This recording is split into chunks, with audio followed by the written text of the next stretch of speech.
Bueno,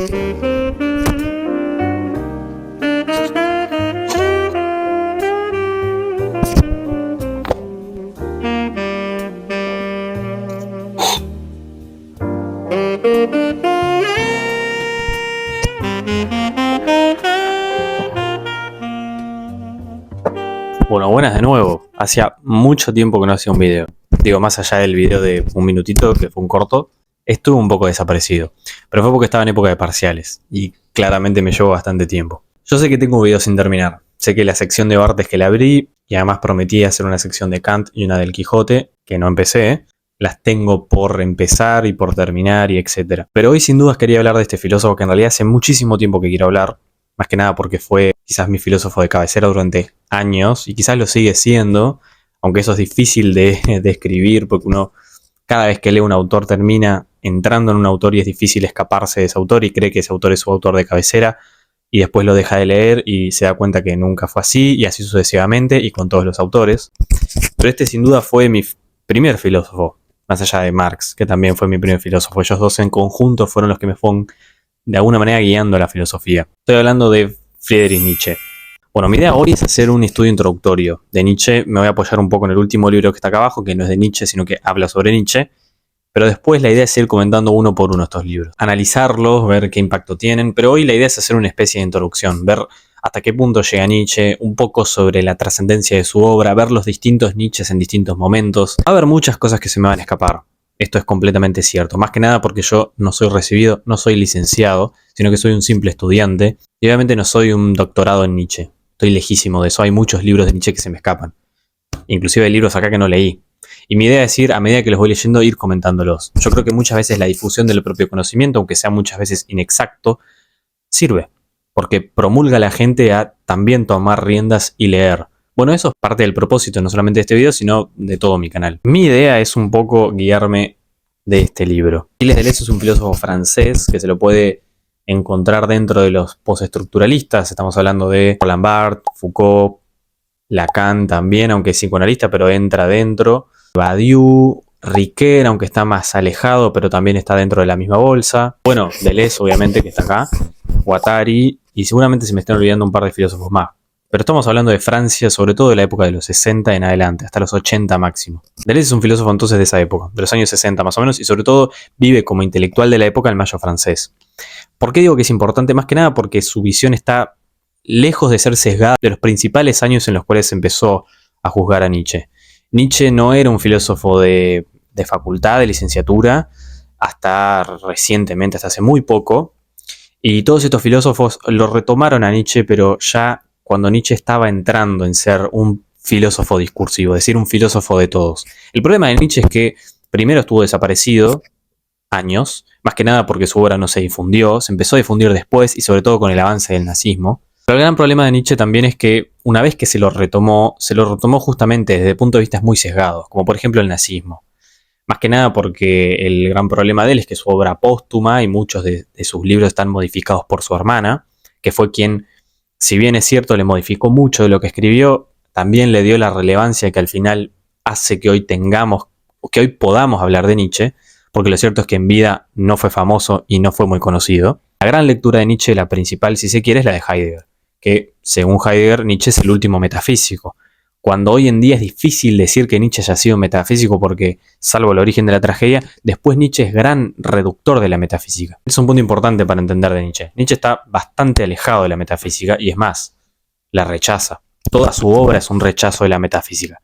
Exceptuando este primer libro que lo vamos a dar, que es sencillamente increíble, que es el origen de la tragedia, donde Nietzsche es quizás, donde este Nietzsche es el más schopenhaueriano de todos los Nietzsches que vamos a leer. Nietzsche no entra en la metafísica. Este es el único momento en el que propone una metafísica. E inclusive esta metafísica está muy alejada de lo que consideramos normalmente como metafísica.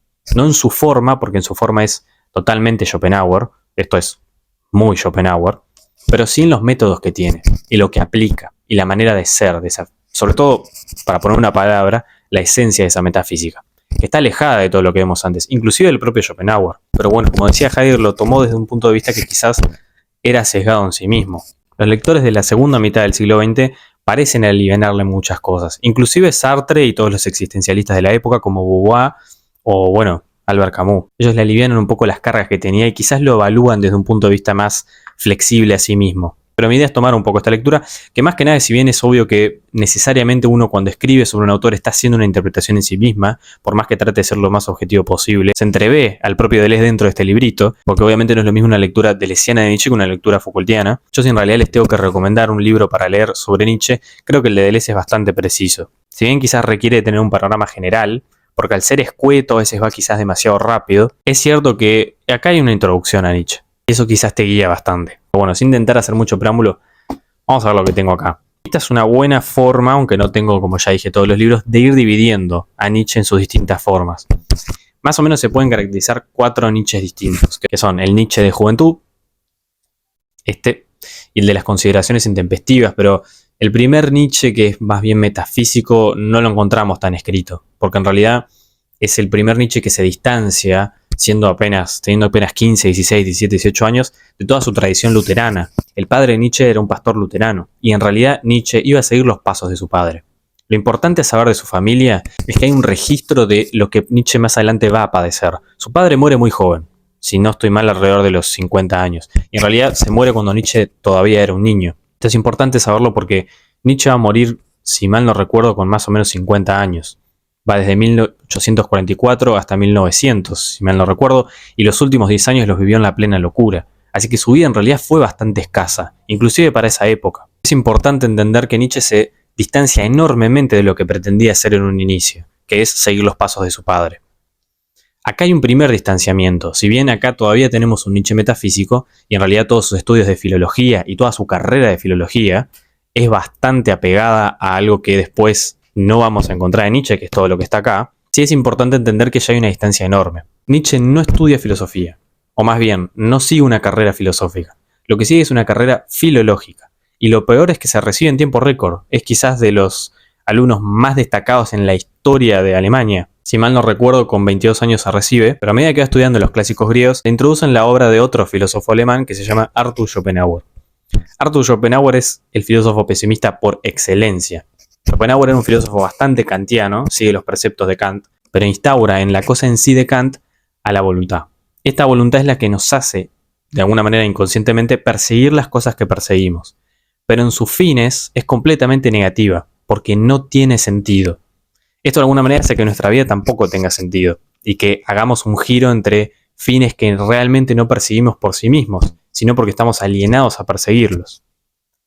En esto entró Nietzsche más o menos entre los 18 y los 22 años. En el correr que entra en esta filosofía, conoce quizás a uno de los más importantes representantes de la música alemana, Richard Wagner. Se hace muy amigo de Wagner y sobre todo se hacen amigos justamente por eso, por la lectura de Schopenhauer. No quiero entrar mucho en esto, pero es importante porque en base a la lectura de Schopenhauer escribe lo que vendría a ser su tesis de doctorado, que es este libro, El origen de la tragedia. Este lo escribe mucho tiempo después de haberse recibido, porque en realidad es una especie de estudio final de lo que ya terminó, pero es completamente rechazado.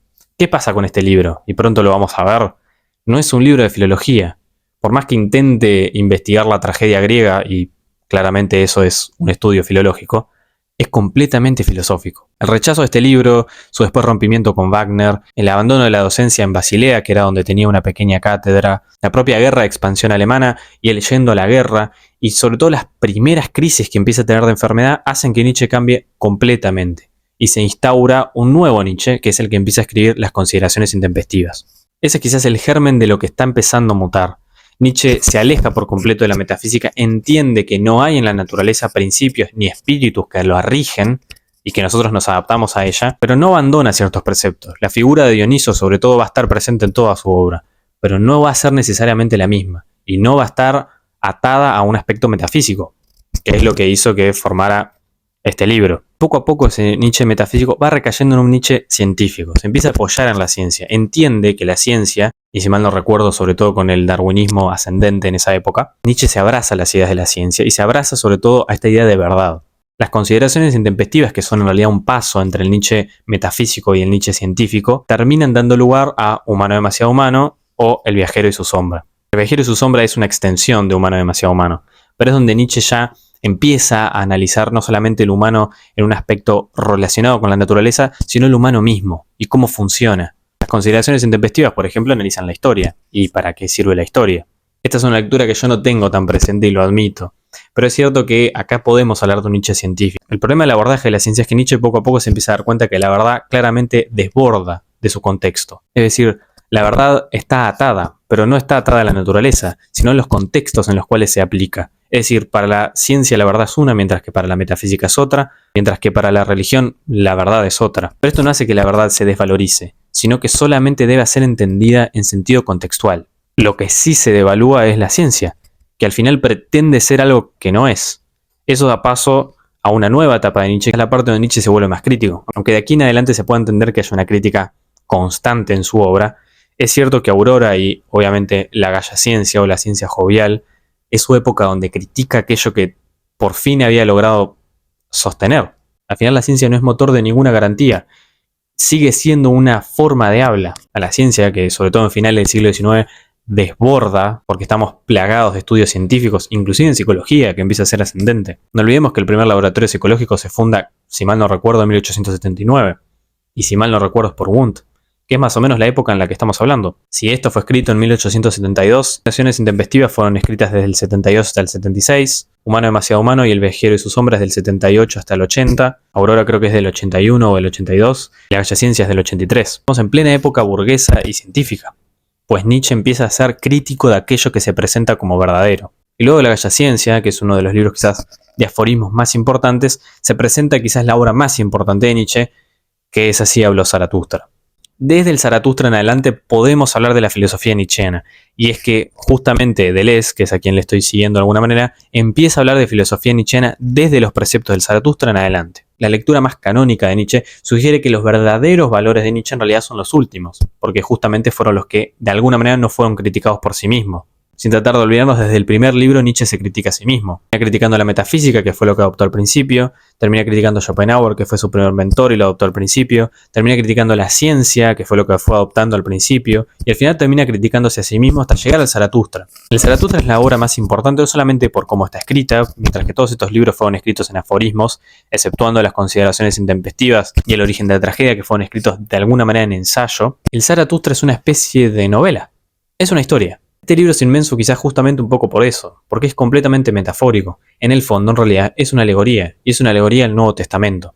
La idea de este libro es que en realidad los valores del cristianismo y de cualquier metafísica religiosa en general sean invertidos, y sean invertidos por un profeta, en este caso, Zaratustra. De alguna manera, todos los libros que vienen después del Zaratustra están reafirmando, retomando o repuliendo las ideas del propio Zaratustra. Ese es el caso de los dos libros siguientes, que son una especie de explicación de este, que son La genealogía de la moral y Más allá del bien y del mal. Siguiendo las lecturas de algunos profesores, la genealogía de la moral es una explicación del Zaratustra y Más allá del bien y del mal es una explicación de la genealogía de la moral. Si bien en la genealogía de la moral Nietzsche tiene un estilo un poco más ensayístico, Más allá del bien y del mal vuelve con todos los aforismas. Después hay una última etapa de Nietzsche, que creo que es el último año. Estamos hablando de los últimos años de la década del 80 del siglo XIX, donde de un tirón Nietzsche escribe sus últimas obras. Estamos hablando del caso de Wagner, El Anticristo, Crepúsculo de los ídolos y debe haber algún libro más que yo me estoy olvidando. Esta época es importante porque esta sí es quizás su época más crítica, inclusive más que con la Gaia Ciencia, donde era puramente crítico. Acá hace lo que él llama hacer filosofía a martillazos, ir destruyendo todos los cimientos que de alguna manera se fueron creando con el tiempo y con la historia para destruir el molde y para poder volver a crear un molde en sí mismo. Toda la filosofía de Nietzsche un poco se basa en eso, en destruir aquello que creemos como verdadero. Más que nada porque destruir lo que creemos como verdadero es una buena manera de entender la raíz de lo que creíamos como verdadero. Si destruimos las bases, entendemos que las raíces no eran naturales, no eran verdaderas, sino que estaban instauradas por cosas que nosotros en el fondo no veíamos. Quizás por eso Nietzsche es tan importante. Quizás por eso también Nietzsche influencia a autores de todo tipo y color. No solamente a los postestructuralistas como Deleuze y Foucault, donde con Foucault es claramente evidente la influencia, también a todos los primeros pensadores del siglo XX, desde Heidegger hasta Sartre. Inclusive a día de hoy, Nietzsche sigue siendo extremadamente presente, porque la filosofía, o más bien la metodología de Nietzsche, es crítica de todo aquello que se presenta como verdadero. La filosofía, en el fondo, tiene justamente ese objetivo. Eso es lo que hace tan grande a Nietzsche. De alguna manera doy por finalizado este video, porque en realidad no quiero cargar tantos argumentos este video. Parece que voy a hacer un segundo video, posiblemente a continuación, donde categorice bien cuáles son los preceptos de Nietzsche. Porque claramente lo que no hablamos hoy fue del eterno retorno, del superhombre y en general de todos los conceptos nietzscheanos. Así que voy a hacer un segundo video con todos los conceptos nietzscheanos y en qué obras los despliega. Si llegaste hasta acá, como siempre digo, es un milagro y más que nada, gracias por tu tiempo.